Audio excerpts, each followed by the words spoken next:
ना हराम हो जाएगा समाज में, मैं तो मर जाऊं बेशक पर उससे नाम ना लूं।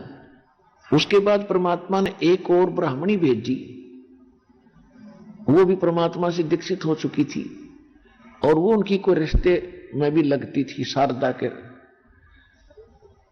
भेजी का मतलब यह है कि कुछ ऐसा कारण बनाया। अब भेजने का तात्पर्य करता तो परमात्मा है, करे करावर साइया मन में लहर उठा और दादू सिर जीव के वो आप बगल हो जा। तो वो ब्राह्मणी जो थी वो भी बहुत दुखी थी और उसको भी ऐसा ही, क्योंकि परमात्मा तो परमात्मा ही है, चाहे सारा संसार आ जाओ और सिद्धि नित्य सब न सुख देगा, इसके घर में कोई कमी है किसी चीज की। हम तो टटपुंजिया भगवान के पीछे लाग रहे जिनका आप पे ब्यों तो नहीं कुछ भी। हम तो भेड़ की पूछ पकड़ के और दरिया से पार होना चाहते, वो साधन नहीं था दरिया से पार होने का। जहाज में बैठो, नौका में बैठो, परले पार जा छोड़े 1 मिनट में जो नाविक ठीक होता है। तो ऐसे वो भी सुखी हो रही थी। जो भगवान की शरण में आ गया वो तो गुण गाता रह जाता है। तो वो पंडितानी अन्य कोई थी जो उनकी नातन भी थी, कोई किसी रिलेटिव थी, वो किसी कामवश पहुंच गई। कुशल मंगल पूछा, देखा कि आपका तो बहुत बुरा हाल है, बहन क्या हुआ आपको? शारदा से पूछा तो उसने सारा दुखड़ा रोया। उसने फिर वही कहा कि आप हमारे गुरुजी से नाम लो, आप दुखी नहीं रहोगे, मैं सच्ची कह रही हूं, सत्कर मान लेना मेरी बात को। तो उसको कुछ आशा जागी कि ये तो पंडितानी है, कोई अच्छे महात्मा से नाम ले रखा होगा, कोई उच्च जाति का होगा। तो शारदा ने पूछा कि कौन है आपके गुरुजी? कि मेरे गुरुजी कबीर साहब हैं। अब उसने सुन रखा था कबीर साहब कौन है, कि वो धानक दुल्हा। अब वो पंडितानी कहने लगी, शारदा अब इस भाषा न छोड़नी पड़ेगी तने, वो दुल्हा नहीं, वो परमात्मा उतरे आज के दिन में, इस पृथ्वी भगवान बैठे।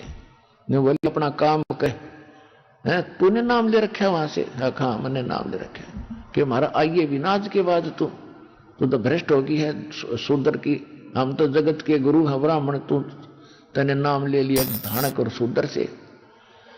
तो उस पंडितानी ने कहा कि मैं तेरा कति नहीं आऊंगी, मैं तो तेरा दुख देखकर आज तुझे सलाह दे रही हूं कि आज, क्योंकि हमने ज्ञान हो गया है, तेरे को ज्ञान नहीं है शारदा।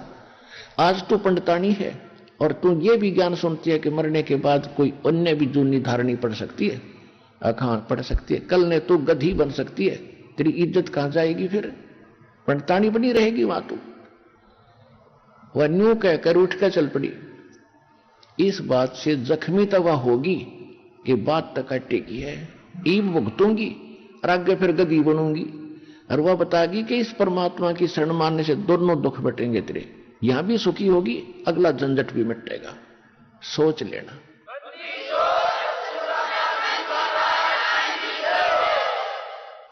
अब वो तड़पती रही, अब करूं तो करूं क्या, इधर गिरूं तो झेरा, इधर गिरूं तो कुआ। अब ये काम भी परमात्मा ही करेगा। एक दिन वही पंडित जो रामानंद जी की डिस्कशन में, चर्चा में परमात्मा से संपर्क हुआ था, वो भी शारदा का नाती था, किसी रिश्ते में रिलेटिव था। और शारदा को यह मालूम था कि उसके घर में का कहर टूट रहा है और कई जगह तो इकट्ठे जाया करते थे वो समाधान के लिए, दोनों, शारदा भी और वो भी अपने बच्चों समेत जाया करता था। परमात्मा कहते हैं अपने हंस के लिए मैं 100 छल छिद्र करता हूं। अब पीछे तो मालिक पड़ रहे थे उस भूतनी के, बनी बैठी पंडितानी कर बनाओ कुतिया, मालिक कैसे देख ले। कहते जो जन मेरी शरण है ताका हूं मैं दास, और गैल गैल फिरता रहूं जब तक धरती आकाश। वो हमारे लिए भटक रहे हैं, रो रहे हैं, कैसे कारण बना के इस काल ने इसे के लिए बना दिए, हमारे हिंदू मुस्लिम सिख ईसाई बना के और ब्राह्मण ये जाति बना के कि कौन पहुंच जाए इन तक। और कोई कह दे सच्ची तो मार दो काट दो, कोई बात है ये? ज्ञान सुने समझ में आता तो ग्रहण करो ना मत करो, ऐसा जुल्म कर दिया। और वहां तक पहुंचना कि हंसी खेल था मालिक तक। लेकिन ये भी परमात्मा है, कोई बालक नहीं है। अब उसकी कोई सा काम आ गया, वो भी उनके घर के आसपास से जा रहा था, उसने सोचा चल मिल चलता हूं। वो भी बहुत दुखी रहा करती थी, कुछ ठीक हुई या कुशल मंगल पूछ लूं। जब वो वहां पहुंचा उसने पूछा कि शारदा क्या बात, बहुत और भी वीक होगी तुम तो पहले से भी। उसने कहा कि शारदा ने कहा जी बहुत दुखी हूं मैं तो अंतिम सांस गिन रही हूं, अब पता नहीं कब ये सांस निकले, मैं मर जाऊं तो बढ़िया। तो उसने कहा उस पंडित जी ने कि पंडितानी मिश्राणी, तेरे दुख का अंत हो सकता है, ऐसा महापुरुष मेरे हाथ लगा है और आप हमारे गुरु जी से दीक्षा ले लो, सुखी हो जाओगे। शारदा ने सोचा ये तो पंडित जी है और पहले भी मेरे साथ घूमता फिरता था। तो उसने पूछा क्या तुम बिल्कुल ठीक होगे कि सारे ठीक होगे? और एक रोटी के मोहताज बने फिरे थे, आज मेरे सारे सुख दे दिए मालिक ने। अब वो बैठ गई चारपाई पर, बात बढ़ेगी जब ये परिवार सुखी हो गया, आज इसका चेहरा खिला दिखाई दे मुझे, जो उस दिन मुझे मिला करता उस दिन क्या हालत थी इसकी। तो उसको ये भी था कि ये किसी पंडित या किसी अच्छे संत उच्च जाति से ही संबंधित रहा होगा। तो शारदा ने पूछा कि कौन है आपके गुरुजी, मैं नाम लूंगी। जब आप ठीक हो गए और आपका परिवार स्वस्थ है तो मेरा भी दुख अंत हो सकता है, मुझे कुछ आशा जगी है। आपके गुरुजी कौन है, कहां है, मुझे ले चलना उसके पास। तो उन्होंने बताया कि मेरे गुरुजी कबीर परमेश्वर है, कबीर साहब। वह फिर लेट गई। वो दानक कबीर। तो पंडित जी बोला, मिश्राणी भूल जाए इन बातों को, वो परमात्मा स्वरूप है। और देख मेरी क्या हालत थी, मैं किसी रिश्तेदार के पास जाता था तो समझ जाते थे कुछ पैसे मांगने आया होगा, और दूर से ही मुंह उनका चेहरा मुझे पता लगता था कि मुझे देखकर कितने नाखुश हैं। और आज वो मेरे से उधार ले जाते हैं। इन समाज ने क्या दिया था मेरे को, और तू इस समाज के चक्कर में अपना जीवन नाश मत करे। ने बोली ना, मेरे बस की बात को ना, मैं ना लू नाम, मर जाऊं बेशक। देख काल ने कैसी अड़ा रखा लठ इस मान मर्यादा का, लेकिन मालिक कच्चा को नहीं तोड़ के छोड़ देगा इसने। उसी कॉलोनी में जिसमें शारदा रहा करती थी वहां परमात्मा के बहुत से शिष्य हो गए थे। उनके पास तो दुखी आया करते, सुखी तय राम कृष्ण नरमंद राम घंटी बजाते फिरे हैं। इन दुरुते को ना, क्योंकि ये सोचा इन घंटी बजाने तो मैं सुख हो रहा है, वो चल रहा है उनका प्रारब्ध, पिछले जन्म का संस्कार चल रहा है। जब कैर टूटेगा ये मंदिर धीरे धराए रह जाएंगे, फिर धके खाते फिर कोई बाबा जी पा जा कि तो और छिट्टे झाड़ा लुवा लिया। तो पहले कहां गई वो पूजा जिसको तुम पहले करके ये सोच रहे थे हम सुखी ही नहीं से हो रहे। तो दुखी दुखी जाते थे। एक बहन वहीं रहा करती थी और परमात्मा का उन्होंने सत्संग रखवा दिया कि भगवान हमारे घर सत्संग कर दो। आका अच्छा बेटा, संगत थोड़ी थी, भगवान घर घर जाके सत्संग करते थे कि सत्संग सुनने आएंगे तो हो सकता है ज्ञान सुनेंगे, क्या किसके भाग जाग जा। तो वो क्या करते थे, जो सत्संग करवाते थे आसपास मोहल्ले में सबको निमंत्रण दिया करते कि हमारे सत्संग हो गए, हमारे गुरुजी आवेंगे, आप भी आइयो। तो ऐसे मोहल्ले के लोग कुछ लाज शर्म में भी जाया करेंगे, भाई उनका अनुष्ठान है जाना चाहिए, कल ना हमने भी करना, ये हमारे भी आ जाएंगे। शाम का समय, क्योंकि दिन में परमात्मा ने व्यवस्था बना रखी, दिन में अपना काल के ये कोल्लू में जुड़े रहो, रात तो अपनी है, दिन में काम करो, रात में राम बजो और सत्संग सुनो हमारा। तो शाम का सत्संग करते थे भगवान विशेष कर। तो वो बहन जो जिसने सत्संग रखवाया था वो शारदा के घर गई और शारदा से कहा, बहन हमारे घर हमारे गुरुजी आएंगे, आप भी आइयो। और आप तो बहुत दुखी हो, आप नाम लेकर देखो पंडितानी, देखिए फिर गुण गाया करेगी। आज आपने दुल्हा दिखाई दे सही, ये परमात्मा आई हुई है, परमात्मा के तुल्य है। शारदा बोली, भाई देखो आ जाऊंगी। उसने औपचारिकता से कह दिया कि आ जाऊंगी, या नाराज ना होगी, ठीक से बहन आऊंगी। और कह सोच रही थी मैं ना जाऊंगा। फिर उसने परमात्मा ने प्रेरणा करी। अब क्या सोचा शारदा ने, सभी कह रहे हैं ठीक कर देते हैं, स्वस्थ हो जाती है, ऐसा सुख होता है। तो उसने सोचा कि मैं जाऊंगी और गुप्त रूप से जाऊंगी, यदि मेरे को आशीर्वाद देने से कुछ राहत मिली तो मैं नाम ले लूंगी, नहीं तो उठ कर जाऊंगी। ये सोचकर वो मुंह पर पर्दा डाल के घूंघट काट के निकाल के, और भी भगत आ रहे थे, माइयां भी आ रही थी, भगवान सामने आसन पर बैठे थे।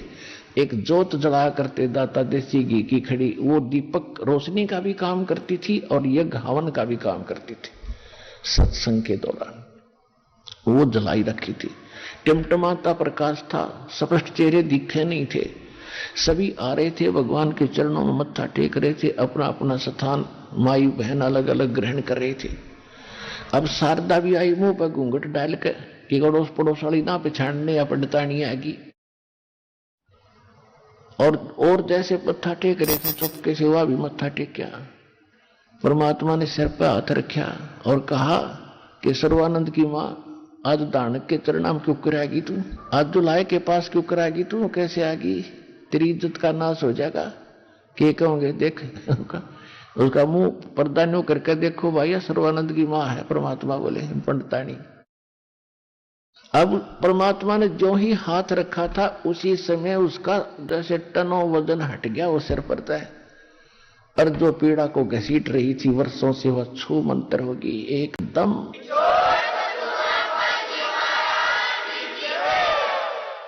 चरणों में पड़कर रोने लगी, बुरी तरह भगवान मेरा तो भूल लाग रही थी, मैं तो बहुत नीच आत्मा हो जाता। आप पहले आयो मैंने घसीट के, आज मैं आज भी ना हूं वो तेरे पास, मर जाती भगत कहे। और खड़ी होकर उसने कम से कम आध घंटा कहा, है बहनों, हे भाइयों, ये तो सचमुच भगवान आ रहा है। मैं तो यूं सोच कर आई थी परीक्षा लूंगी इसकी, और मेरा को आराम होया था ठीक से, ना मती वापस हो लेती, तुमने भी ना पता लगने दो मैं सर्वानंद की मां हूं। ये तो जानी जान है न, पहले तो ठीक करी और फिर मेरा इंट्रोडक्शन आइडेंटिटी बताई किया हुआ है सर्वानंद की मां। वहीं बैठ गई। परमात्मा बोले ये तो फर्स्ट एड है तेरा, अभी रोग बहुत है जन्म और मरण का, और दीक्षा लेनी पड़ेगी। दीक्षा लूंगी महाराज, दीक्षा लूंगी, और समाज भाड़ में जाओ, कति देखो भी कोई ना। मेरा तो नाश हो गया था। क्यों? भगवान के सामने आकर आत्मा जाग जाती है, और मन पापी जो बकवाद करता है, संसारिक परंपराओं के निर्वाह करने के लिए विवश करता है, ये काल का एजेंट है, वो भाग जाता है भगवान के सामने।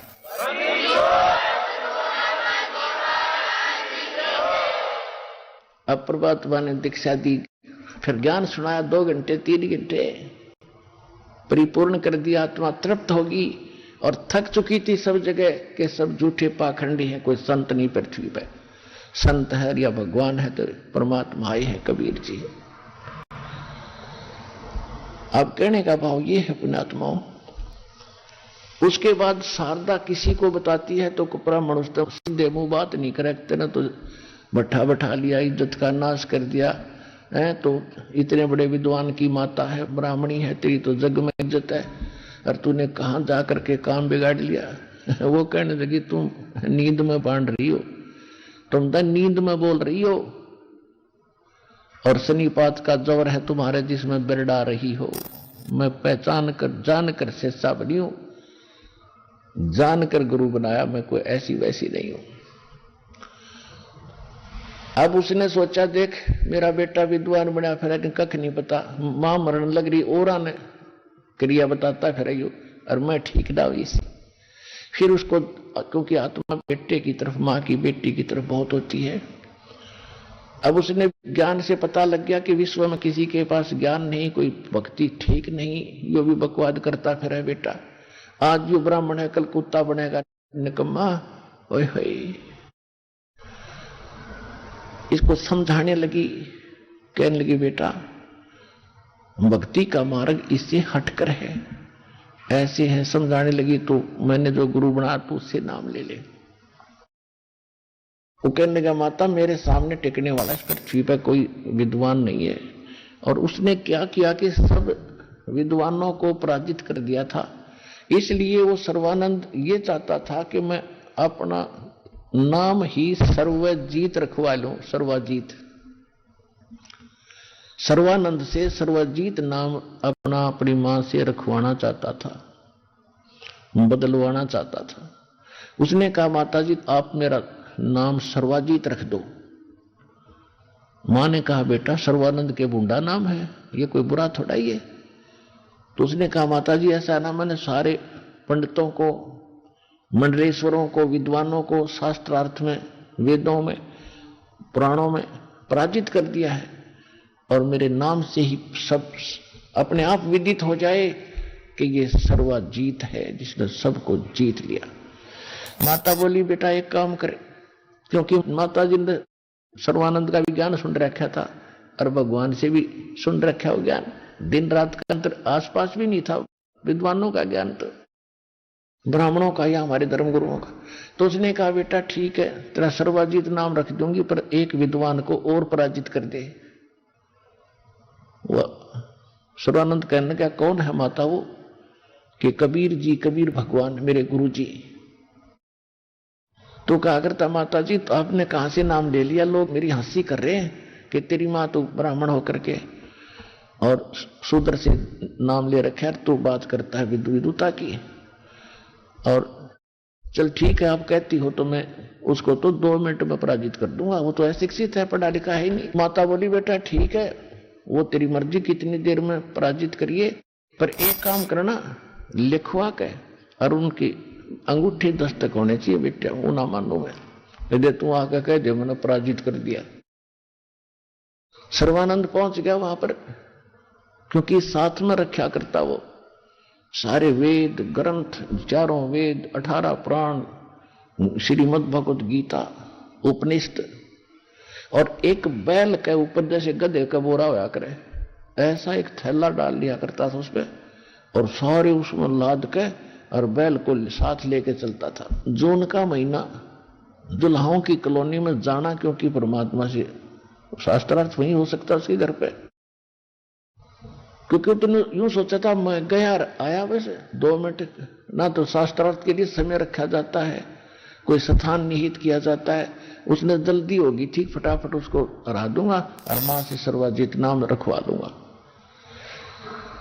वो जा रहा था, रास्ते में उसको भयंकर प्यास लगी दुल्हाओं की कॉलोनी में प्रवेश करने के बाद, और वहां दुल्हाओं का एक कुआं था, वहां परमात्मा की मुंह बोली बेटी कमाली जल भरे थी, पानी निकाल रही थी, घड़ा भरे थी अपना। कमाली कौन थी? परमात्मा ने एक शेख तकी नाम का सिकंदर लोधी राजा का पीर था मुसलमान, उसकी ने कोई ऐसी बात कही थी परमात्मा से सिकंदर लोधी के सामने कि मैं इसको जब मानूंगा जब मेरी बेटी को मृतक है कब्र में दबा रखे, इसको जीवित कर दे कबीर भगवान। तो परमात्मा ने कई हजार, 20-30 हजार व्यक्ति इकट्ठे हो गए थे, उस समय कब्र फड़वा के और उस कमाली बेटी को जीवित किया था। कई हजारों की संख्या में कबीर साहब के शिष्य हुए थे इस चमत्कार को देखकर। तो उस लड़की को परमात्मा ने कहा था जा बेटी अपने पिता शेख तकी के साथ। तब लड़की ने कहा था 1.5 घंटे प्रवचन करे थे कि हे जनता के लोगों, बहनों और भाइयों, ये अल्लाह अकबर है। मैंने भी इनकी 4थे जन्म पहले इनकी शरण प्राप्त हुई थी और उस समय मैंने 4 वर्ष इसकी भक्ति की थी इनकी, मुझे सारी याद आ रही है। फिर मैंने छोड़ दी थी, उस भक्ति के कारण मुझे 4था जन्म मिला था मनुष्य का, और वो भी बस इतना ही था जितना मैं भोग चुकी थी। 13 साल की आयु में मैं मर चुकी थी, अब मुझे अन्य योनि में जाना था, पशु पक्षियों के शरीरों में। और इन्होंने आज मुझे पुनः धर्मराज से छुटवा के मेरा जीवन दान दिया है। ये अल्लाह अकबर है, ये पूर्ण परमात्मा है। और शेख तकी आपने अपना जीवन नाश कर लिया, कर्म बिगाड़ दिए पिताजी, तो नकली आदमी है। और मैं आज मुझे अपना असली पिता मिल गया, अपने असली पिता के साथ रहूंगी, इस नकली रिश्ते तो मैं जा चुकी थी। तो वहां कई हजारों ने दीक्षा ली।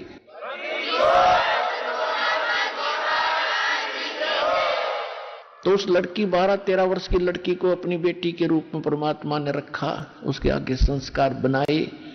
तो वो लड़की फिर वहां पानी भर रही थी। अब हम अपने पिता को भूल गए और हम कितना कष्ट उठा रहे थे। वो लड़की पानी निकाल रही थी कुएं से, उधर से परमात्मा ने रजा करी। सर्वानंद को इतनी गजब की प्यास लगी जैसे 5 मिनट जल ना मिले तो मौत हो सकती है।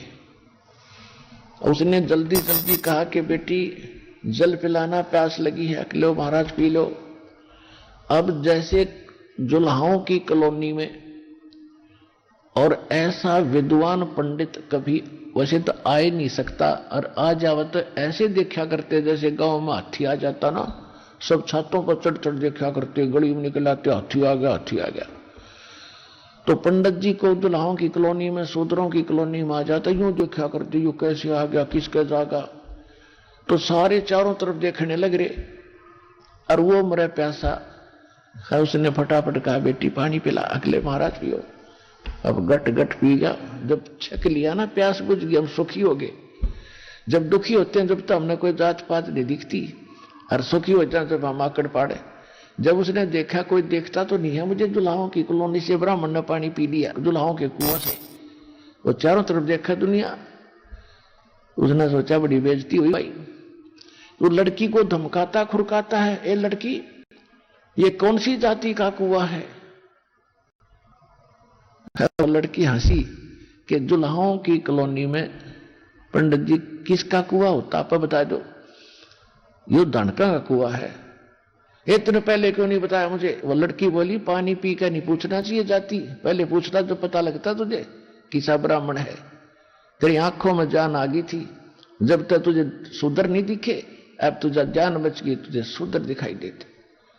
आधा तक कंडेम वही कर दिया उस बेटी ने। वो फिर कहने लगा, ए लड़की यहां कबीर का घर कहां है? कबीर की चौपड़ी कहां है? तब लड़की कहने लगी, कबीर का घर शिखर में, सुन शिखर में परमात्मा रहते हैं। कबीर का घर शिखर में, और जहां से ले ली गैल, और पांव न टके पपील के, तो पंडित लज्जे फिर बैल। यदि तू भगवान का घर पूछता है, कबीर भगवान है और वो ऊपर शिखर में रहता है, और तू ये पोथे लादे पड़े, बैल न ठाई फिरे, बैल के ऊपर लादे, इनसे भगवान नहीं मिल सकता। वेद मेरा भेद है, मैं ना वेदन के माही, और दौड़ वेद से मैं मिलूं तेरे वेद जानते नहीं। ये हमारे भगवान को तो इन वेदों से नहीं प्राप्त कर सकता। तो कहने गए, लड़की सीधे मुंह बात करे, वो कबीर यहां कहां रहता है कि आजा मेरे पीछे पीछे, मैं उन्हीं की बेटी हूं। अब लड़की पानी का घड़ा उठा के चल पड़ी, सर्वानंद बैल लेकर साथ साथ आ रहा था। लड़की थोड़ी स्पीड से जाके अपने परम पिता, सारी सृष्टि के पिता परमेश्वर से, कबीर जी से कहा, पिताजी एक ब्राह्मण आ रहा है और आपसे कोई वाद विवाद करेगा, और साथ में एक बैल ले रखा, उसके ऊपर सारे बड़े बड़े ग्रंथ रखे। परमात्मा बोले, बेटा जाओ बुला के लाओ आदर से। लड़की उतार के गड़ा और वापस गई, तो तब तक सर्वानंद पहुंच गया गेट पे, और कहा, ये लड़की तेरा पिता है अंदर? कहा जी है। कि एक काम कर, मेरा ये करमंडल भर दे पानी तय। और लड़की लाई अंदर से लोटा भर के, उसका लोटा भर दिया पानी का, करमंडल सर्वानंद का, और कहा फुल कर दे इसको, फुल।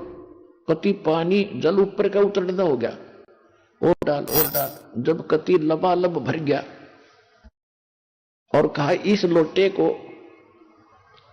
ले लड़की, कबीर जी के पास ले जा, और जो इसका उत्तर दे, ये मेरा एक सांकेतिक प्रश्न है, इसका जो उत्तर कबीर दे वो मुझे बता। लड़की उसने धीरे धीरे लेगी, कहा कि जल नहीं इसका बाहर निकलना चाहिए। धीरे धीरे लेगी और कहा, पिताजी पंडित जी बाहर खड़ा है, उसने ये जल का लोटा दिया और कहा इसका उत्तर दे। परमात्मा के पास इतनी बड़ी सुई थी लोहे की, जो कपड़े सीलन की हुआ करे सुई, हुआ उठाकर उसके अंदर डाल दी, कहा बेटा जा। सर्वानंद ने दे दिया जवाब। वह धीरे धीरे वापस ले आई। सर्वानंद ने पूछा, जी क्या बेटा क्या जवाब दिया? कि पिताजी बोले कुछ नहीं, इसमें एक सुई डाल दी। सर्वानंद उस लोटे को लेकर अंदर गया। कहने लगे, कबीर जी तूने मेरे प्रश्न का क्या उत्तर दिया? परमात्मा बोले, आपका जो प्रश्न था उसी का मैंने उत्तर दे दिया। आपका प्रश्न क्या था? तूने बताया कि मैंने इस भारतवर्ष के सभी विद्वानों को पराजित कर दिया है, और मैं ज्ञान से ऐसे परिपूर्ण हूं जैसे ये जल का लोटा लबालब भरा है, इसमें अगर कोई और जल डालेगा तो बाहर ही जाएगा, इसमें स्थान नहीं है। मैं ऐसे ज्ञान से फुल हूं, मेरे साथ वाद विवाद करने की आवश्यकता नहीं है। और मैंने अपनी मां से अपना नाम सर्वजीत रखवाना है। उन्होंने कंडीशन रख दी कि मैं आपसे शास्त्रार्थ करके आपको पराजित करूं, और तब वो मुझे सर्वजीत नाम रखेंगी। तो इसलिए मैं आपको सतर्क कर रहा हूं कि मेरे साथ वाद विवाद करने की आवश्यकता नहीं है, मैं ज्ञान से परिपूर्ण हूं। परमात्मा बोले, अब मेरा उत्तर सुन ले। मेरा ज्ञान इतना वजनदार है, ऐसा सॉलिड है, जैसे मैंने सुई डाली, तेरे लोटे का पानी बाहर निकल गया, इसके तले में जाकर बैठ गया सुई। मेरा इतना गजब का ज्ञान है, तेरे सारे ज्ञान में बाहर फेंक देगा और तेरी छाती में बैठ जा। मेरे पास ऐसा ज्ञान है।